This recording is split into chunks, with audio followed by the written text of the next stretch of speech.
우리 창세기 강의 72번째 시간입니다. 그래도 보고 싶습니다. 라는 제목으로 말씀 증거합니다. 그래도 보고 싶습니다. 그 해방 이후 대한민국의 민주주의는 두 번의 시민혁명을 거치면서 발전했습니다.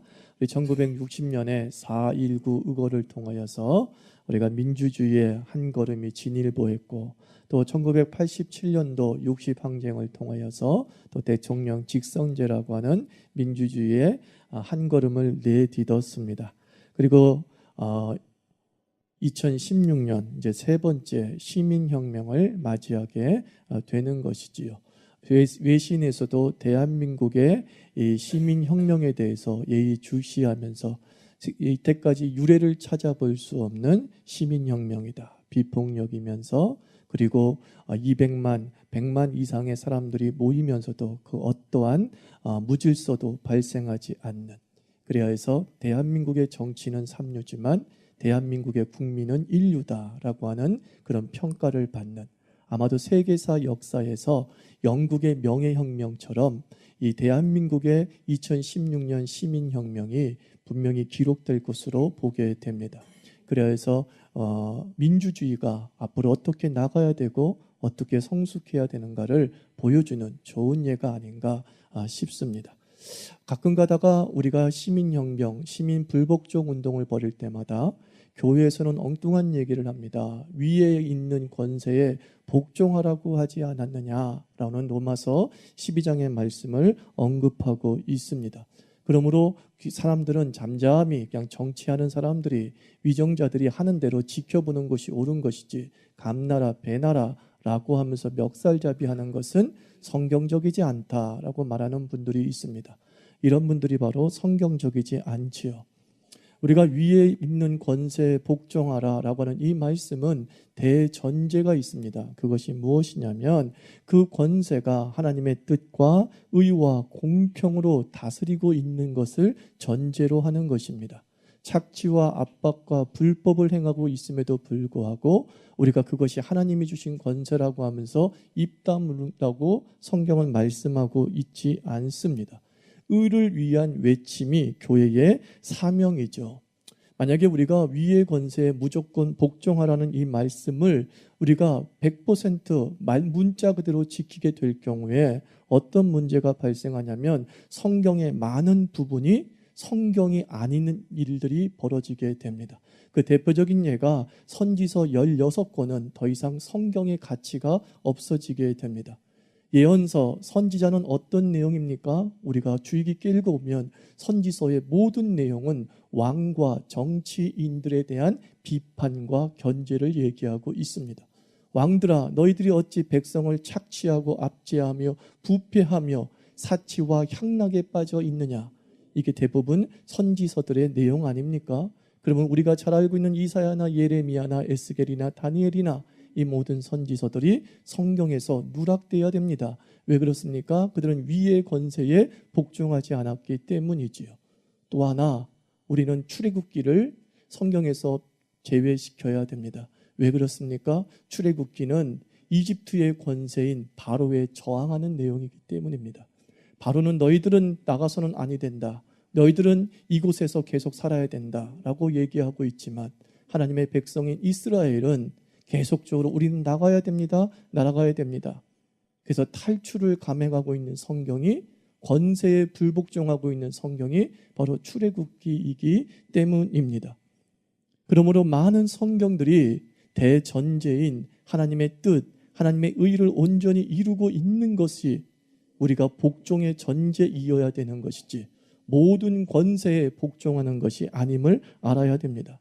또 하나는 무엇입니까? 성경은 텍스트와 컨텍스트로 이루어져 있습니다. 하나님의 말씀이, 하나님의 문자가 상황이라고 하는 조건 속에서 우리에게 항상 전달되게 되어 있습니다. 성경이 기록될 당시에, 구약 성경이나 신약 성경이나 성경이 기록될 당시의 정치 제도는 왕정주의였습니다. 전제주의였습니다. 왕이 권력이었죠. 왕이 권세였습니다. 프랑스의 절대 왕정을 세웠던 루이 14세 같은 경우는 감히 이런 말을 했습니다. 짐이 국가이다. 이런 말을 했습니다. 자기가 국가라는 것이죠. 자기가 울지 말라고 했어요. 자기가 나라의 대표라고 하는 것이죠. 왕종주의는 바로 왕이 권력입니다. 왕이 권력입니다. 근데 지금 우리는 컨텍스트가 바뀌었습니다. 17세기 이후에 18세기 이후에 서구부터 시작해서 점점점 동양에까지 무슨 제도가 정착이 됩니까? 민주주의가 정착이 되고 있습니다. 민주주의는 무엇입니까? 백성이 권세라는 것이죠. 백성이 권력이라는 것이죠. 그게 민주주의입니다. 우리나라 대한민국의 헌법 1조와 2조도 보면은 대한민국은 민주공화국이다. 모든 권력은 국민으로부터 나온다라고 분명히 헌법에 기록이 되어져 있습니다. 그러므로 이 땅의 위정자들은 어디에 복종해야 됩니까? 국민에게 복종해야 됩니다. 우리가 정부에 복종하는 것이 아니라 정부가 국민에게 복종해야 되는 것이죠. 우리는 왕정제도에 살고 있지 아니하고 민주주의 속에 살아가고 있기 때문에 시민 불복종이라는 것은 무슨 뜻이냐? 시민이 정당한 권리 행사를 하는 것입니다. 정당한 권세 행사를 하는 것입니다. 너희들 나라 잘 다스려. 내가 너희들에게 위임했으니까, 내가 너희들에게 권세를 위임했으니까 너희들은 내가 원하는 대로, 우리가 원하는 대로 정치를 해야 되는 것이지, 우리가 원치 않는 대로 정치를 한다면 우리는 너희를 끌어내릴 수밖에 없어. 그게 민주주의입니다. 그게 민주주의예요. 그러므로 우리가 위의 권세로부터 복종하라는 이 말씀은 컨텍스트 상황에서 이해해야 되는 것이고, 그리고 또 뭐예요? 하나님의 뜻, 하나님의 의와 공평을 온전히 이룬다고 하는 대전제 하에서 우리는 그 위임된 권세와 함께 협력하여서 아름다운 나라를 만들어가될 의무가 있는 것입니다. 오늘 이렇게 장황하게 말씀드리는 이유는 오늘 42장에 보면 가나안에 기근이 닥쳤다라고 말하고 있습니다. 가나안에 엄청난 기근으로 인하여서 이제 먹을 것이 부족한 상태가 되는 것이죠. 근데 42장 1절은 어떤 대책과 대안보다는 핀잔이 먼저 나오게 됩니다. 1절 말씀 보면 야곱이 그의 다 큰 아들들에게 얘기를 합니다. 너희들은 어찌하여 서로 바라만 보고 있느냐라고 말하고 있습니다. 지금 우리가 굶어 죽게 생겼는데, 이 땅에 기근이 닥쳤는데 도대체 너희는 어떻게 이 문제를 해결해야 될 것인가에 대한 고민도 없고 대책도 세우지 않고 손가락만 찔찔찔 빨아먹고 있으면서 야 어떡하냐 걱정만 하고 있었다는 것이죠. 그냥 아빠만, 자기 아버지 야곱만 멀뚱히 바라보고 있었다는 것이죠. 그래서 야곱이 핀잔합니다. 지금 뭐 하고 있는 거야? 이 문제 앞에서, 이 환난과 역경 앞에서 도대체 너희는 뭐 하고 있는 거야? 라고 하면서 야곱의 12아들을 핀잔하고 있는 거죠. 문제가 닥쳤을 때의 문제에 대해서 반응하는 세 가지 사람이 있지 않습니까? 첫 번째 사람이 문제를 모릅니다. 즉 자기에게 문제가 있다는 자체를 몰라요. 생각 없이 살아가는 사람이죠. 또 문제를 안다 할지라도 심각하게 생각하지 않는 사람이 있습니다. 이 문제, 이런 문제 있을 수 있지 라고 생각을 하는 것이죠. 세 번째 사람은 그냥 문제를 지켜보기만 합니다. 문제의 심각성은 알지만 뛰어들지 않는다라는 것이죠. 마치 예를 들자면 문제를 모르는 사람은 어떻습니까? 불이 난지도 모르는 거예요. 불이 났는데 불이 난지를 모르는 게 얼마나 위험한 건지 아십니까? 제가 어렸을 때에 저희 집 옆에서 불이 난 적이 있습니다. 그런데 제가 그 사이렌 소리가 울리고 불이야라고 하는 소리가 들렸는데도 불구하고 저희 어머니 내가 일어나지를 않더래요. 그냥 계속 잠을 자고 있더래요. 이게 우리의 모습이라는 것이죠. 옆에서 불 났는데 잠자느라 무감각으로 말미암아서 도대체 그 불난 상황들을 인지하지 못하고 그 불구덩이에 그대로 앉아있는 모습. 이게 우리의 모습일 수도 있죠. 또 문제를 심각하게 생각하지 않습니다. 불이야 라고 하니까 이렇게만 얘기합니다. 불 났구나. 곧 꺼질 거야. 곧 꺼질 거래요. 곧 꺼질 거래요. 곧 꺼지면 참 좋겠는데, 자연적으로 갑자기 비가 와가지고 탁 꺼지면 참 좋겠는데, 우리 막연히 그러는 거예요. 불이 났어? 꺼지겠지 뭐. 비가 오겠지 뭐. 라고 생각하는 사람도 있다는 거죠. 반면에 뭐예요? 문제를 지켜보기만 하는 것이죠. 불이야! 그러면서 마음으로는 막 이래요. 큰일이다. 어쩌면 좋아. 어쩌면 좋아. 저 불 우리 집으로 번지면 어떡하지? 저 불, 이 마을을 집어삼키면 어떡하지? 어떡하지? 막 발만 동동 구르고 있어요. 도대체 양동이로 불을 끌 생각도 안 하고 119에 전화할 생각도 안 하고 어떡하지? 이게 문제를 보는 부정적 입장의 세 가지 형태라는 것이죠. 제가 강화문에 나갔을 때에 플랜카드를 들고 온 일가족이 있더라고요. 플랜카드를 들고 일가족이 왔어요. 그 가족이 든 플랜카드에 이렇게 적혀 있었어요. 아빠가 말을 사줄 수는 없지만 좋은 세상을 물려줄게. 삼남매 아빠. 이렇게 적어놨어요. 저 가슴이 뭉클했어요. 그래요. 최씨 일가처럼 말을 사줄 능력은 없다. 그러나 아빠는 너에게 좋은 세상 물려줄 거야. 참 멋진 아빠 아닙니까? 세상이 나쁘다. 내 아들들에게, 내 자식들에게 불리하게 돌아가는 세상이다. 그걸 알았어요. 그걸 알고서 발만 동동 구르고 있는 것이 아니라 아빠가 그 세상 너한테 물려줄 거야. 아빠가 그런 세상 너한테 선물해 줄 거야. 그 플랜카드가 얼마나 감동이 됐는지 모릅니다. 우리가 필요한 것은 문제를 모르는 사람도 아니고 문제를 심각하게 여기는 사람도 아니고 그냥 발만 동동 구르는 사람도 아니고 우리 그리스도인들은 문제 해결자가 돼야 될 줄 믿습니다. 프랑스의 대문호 알베르 까미가 이런 말을 했죠. 어제의 죄악을 벌하지 않는 것은 내일의 죄악에 용기를 주는 것이다 그랬어요. 기가 막힌 말이잖아요. 어제의 죄악을 벌하지 않는 것은 내일의 죄악에 용기를 주는 것이다. 우리가 지금까지 이 부패가 쌓이고 쌓인 이유가 무엇입니까? 처벌되지 않은 어제의 죄, 심판되지 않은 어제의 죄. 그냥 그렇게 살면 되지 뭐, 대충 먹고 살지 뭐, 세상은 원래 악한 거야 라고 하면서 그 악함에 대해서 무신경으로 있었을 때에 내일의 죄악이 더 용기를 얻어가지고 오늘보다 더 강력한 죄악으로 우리를 집어삼킨다는 것이죠. 기억하세요. 어제의 죄악을 벌하지 않는 것은 내일의 죄악에 용기를 더하는 것이다. 누구 책임이라는 거예요? 우리의 책임이죠. 빛과 소금으로 살라고 하는 우리의 의무를 망각한 그리스도인으로 말미암아 죄악이 날로 하루를 더할수록 융성해지는 것 아니겠습니까? 우리 크리스찬들은 이 땅을 살면서 서로 바라만 보고 있는 것이 아니라 어쩌면 좋니라고 발만 동동 구리고 있는 것이 아니라 하나님 나라를 하나님과 함께 이 땅에 이끌어오는 사명자로 살기를 축원합니다. 예수 그리스도처럼 하나님 나라가 가까이 왔다라고 얘기하고 제자들에게 너희도 가서 이 복음을 전하라. 하나님 나라가 가까이 왔다.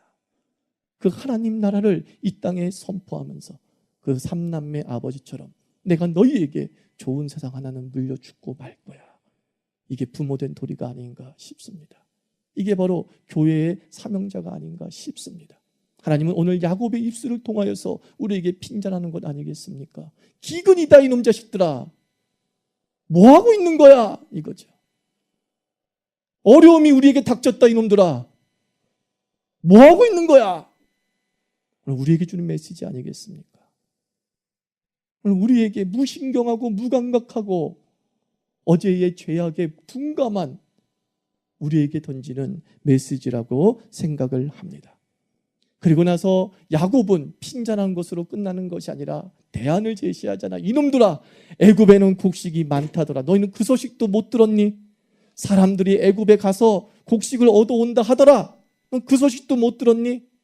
너희들 가서 어떻게 하라? 곡식을 구하고 와라. 애굽에 가면 된다라는 대안을 제시하죠.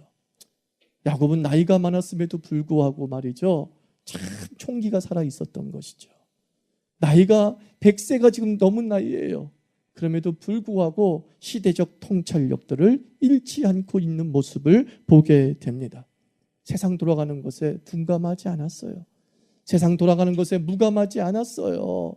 시대사를 읽고 있었다는 것이죠.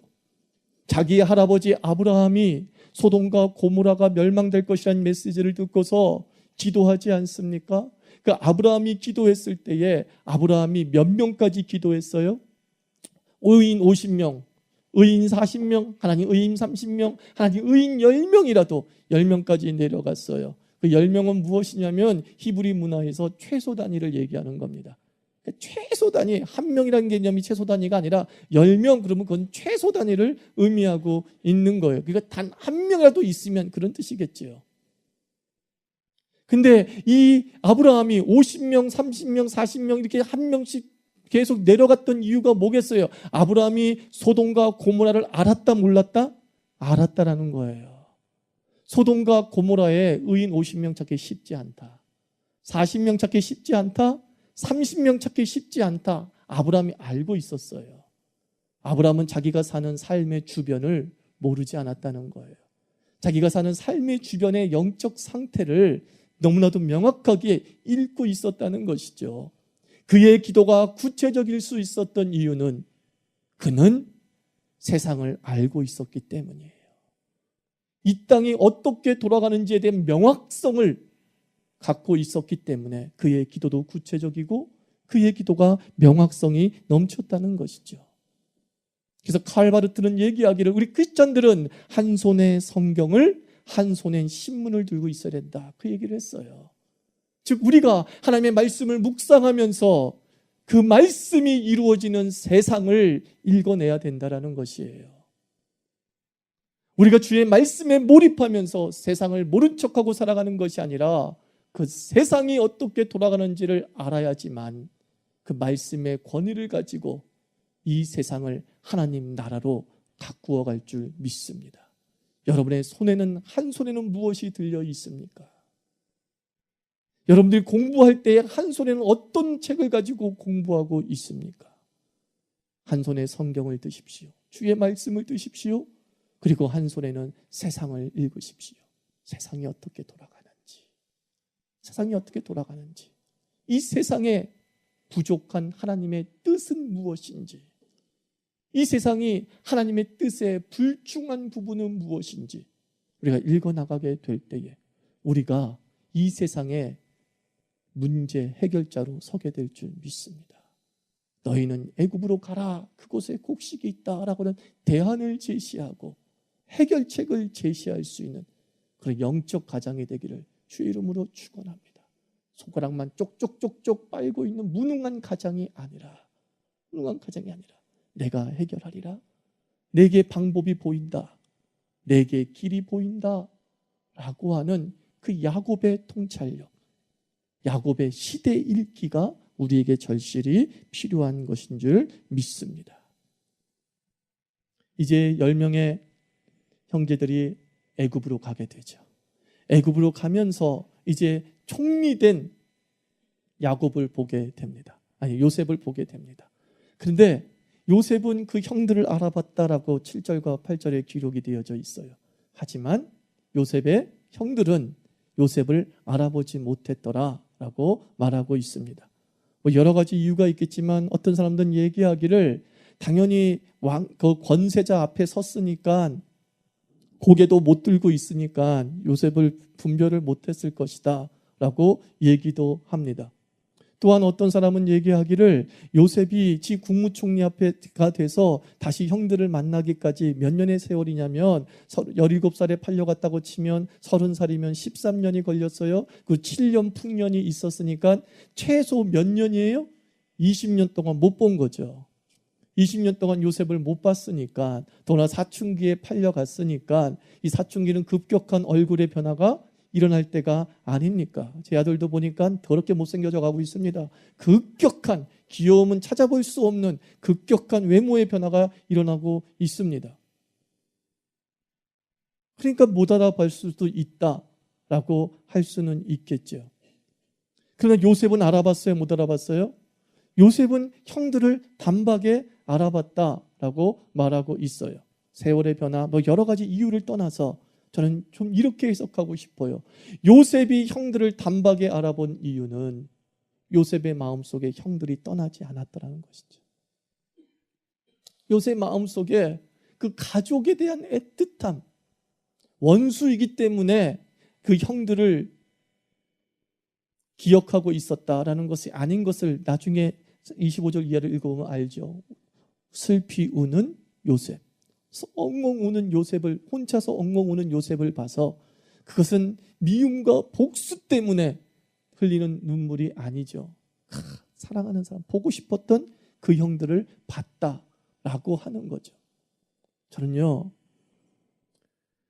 모두가 죄인으로 태어나지만 참 천성적으로 온유한 사람은 있더라고요. 참 성격이라는 거예요. 죄의 문제가 아니라 성격으로 말이죠. 참 순하고 온순하고 바른 사람이 있더라고요. 우리의 성격이 죄성에 물들어져서 습관화되어지는 것이거든요. 성격은 천성이 아니라 습관화되는 거예요. 요셉은 죄인으로 다 태어났지만 그에겐 온유함과 부드러움과 너그러움이 어렸을 때부터 훈련돼서 습관화된 것이죠. 그것을 대표적으로 보여주는 것이 그 최순실 일가의 딸 장유라, 장시호 이런 사람들 보십시오. 누가 어떻게 지혜미하고 똑 닮았나 싶을 정도로 아주 거칠고 아나무인격이고, 그게 왜 그럴까요? 그에겐 그 삶이 습관인 거예요. 그 삶이 습관인 거예요. 그래서 우리가 결혼할 때에 며느리를 보거나 사위를 볼 때 누구를 보래요? 그 엄마를 보라라고 얘기하죠. 왜냐하면 그 집안에 가풍이라는 게 있거든요. 저 사람의 그 거친 성격이 천성이 아니라 그 집이 만들어내는 거예요.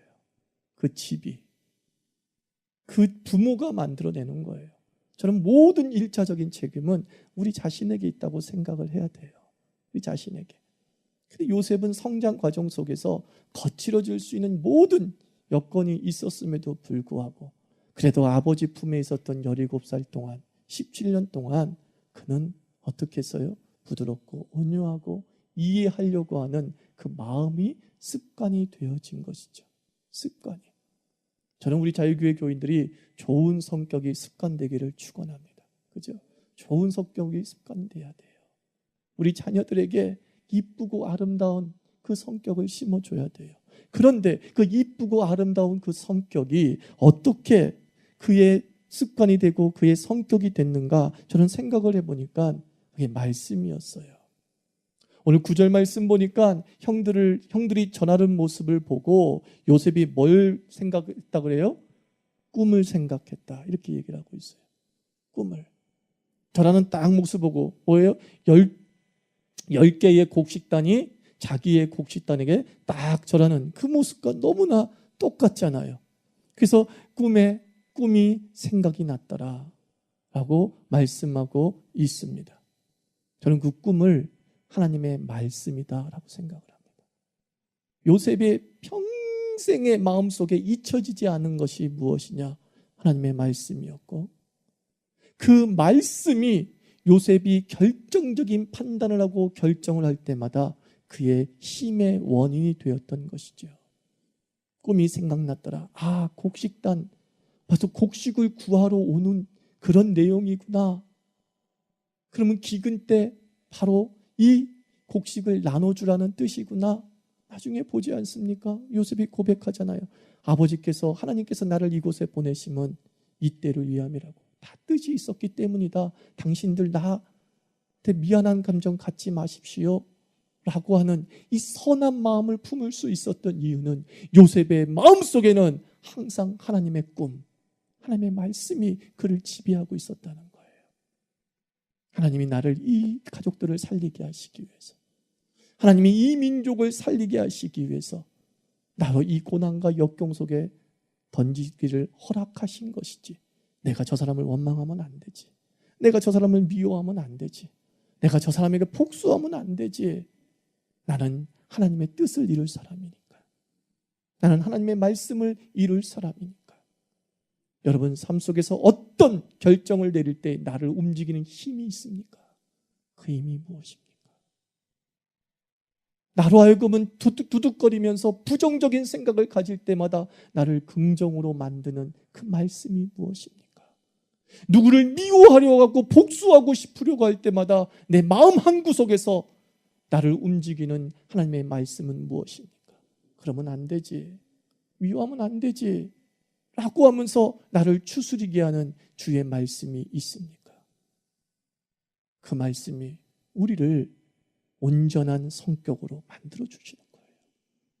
아름다운 성격으로 만들어주시는 이유는 그의 영혼 속에 살아있는 하나님의 말씀이 박혀있기 때문인 줄 믿습니다. 그러므로 자녀에게 말씀 교육시키십시오. 좋은 성격을 심게 하고 싶으면 말씀 교육시키는 거예요. 하나님의 말씀 얘기하면서 이 말씀이 너를 살릴 것이고 이 말씀이 너를 일으킬 것이야. 어떤 아이는 구제하기 좋은 아이가 있습니다. 막 남 불쌍히 여깁니다. 근데 너 왜 이렇게 불쌍히 여기는 사람한테 막 나눠주고 그러니? 나는 어렸을 때부터 엄마한테 들은 말씀이 있어요. 아빠한테 들은 말씀이 있어요. 잠언 말씀을 보니까 과도히 아껴도 가난해질 수 있으나 흩어 구제하여도 부하게 되리라. 그 말씀을 믿기 때문에 나는요, 나누는 것이 기뻐요. 그의 구제의 성격과 나눔의 성격이 원래의 본성이 아니라 약속을 의지한 신뢰의 성격이었던 것이죠. 나는 주의 말씀을 믿어. 나는 주님의 말씀을 믿어. 그 말씀이 결정적일 때 나를 움직이는 힘이 되는 것이죠. 여러분 좋은 성격 갖기를 원하시죠? 우리 교회는 다 좋은 성격이라고 믿습니다. 그건 결심으로 되는 게 아니에요. 그건 내가 한번 좋은 성격 갖자라고 의지로 되는 게 아니에요. 요셉처럼 잊혀지지 않는 꿈 하나. 결정적일 때마다 내가 부정적 행동을 하려고 할 때마다 불쑥 내 마음을 지배하는 하나님의 말씀.